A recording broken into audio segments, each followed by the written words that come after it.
Përshëndetje, miqtemi. Mirë se vini në kanalin tim Tea Tarot. Për lexime personale, më kontaktoni në Instagram Tea Tarot 2025. Dhe tani do të bëjmë një pyetje.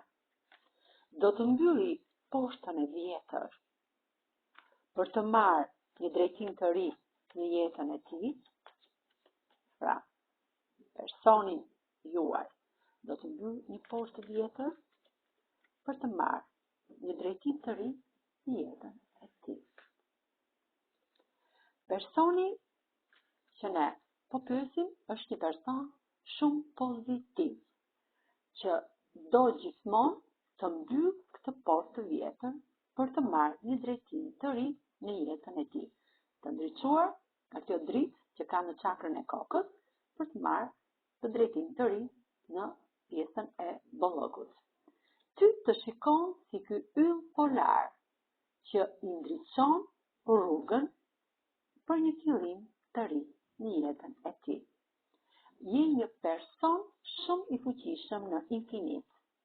Ky person ka shumë mendime pozitive për ju dhe do të mbylli se s'bën poshtën e vjetër për të marrë një drejtim të ri drejt jush, sepse ju jeni perëndesha e bukurisë, perëndesha e universit, me këtë dritë, ju në këtë koltuk të bukur, në këtë oazë të mrekullueshëm, i ndriçoni si ky yll polar rrugën këtij personi, këtë rrugë të re që ky do të marrë në jetën e tij, sepse ky do të lërë poshtën e vjetër, pra ta mbylli atë pjesën e vjetër të jetës së tij dhe të marrë fuqinë dhe komandën e ndosmëri për të ecur në këtë drejtim të ri ku do të ketë një ndryshim total të jetës së tij.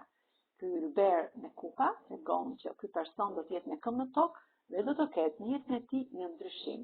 Dhe ky ndryshim do të jetë shumë i mirë, i mrekullueshëm, sepse treshi i kupave më tregon që mbasi të marrë këtë drejtim të ri të mbyll poshtën e vjetër, ju do të festoni dhe do të lumturoheni në jetën tuaj. Me kë rezonon kjo energji? Me kë gërmë të alfabetit, me gërmën L, Q, I,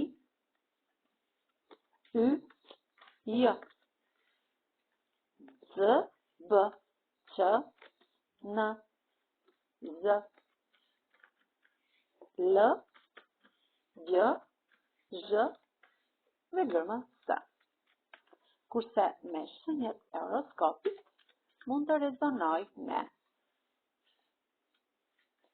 Deni, me Ujori, Peshore, Peshqit, me Binjakët, Vigjëreshën, Akrepin dhe Luanin. Faleminderit shumë, miqtemi.